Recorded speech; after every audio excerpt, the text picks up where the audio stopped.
Yun, dito po ang isa sa pinakasikat namin kasama ng Gawin Serralda.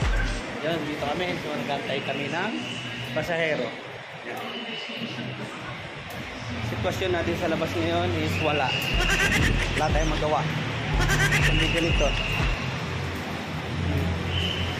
Ito lang.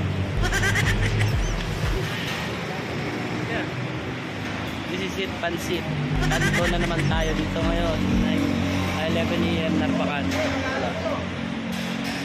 Wala tayong ganap tayo sa loob ng pasahero.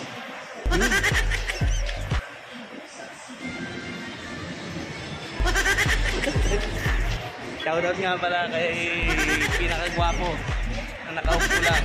Yan. Situation natin dito sa terminal. Ito na naman tayo.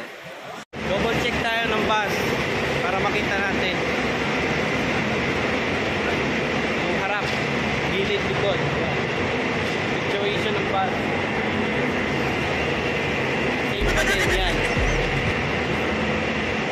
559 11 PM to Narbacan.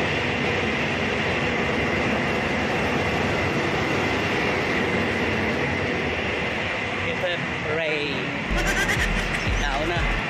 Yay!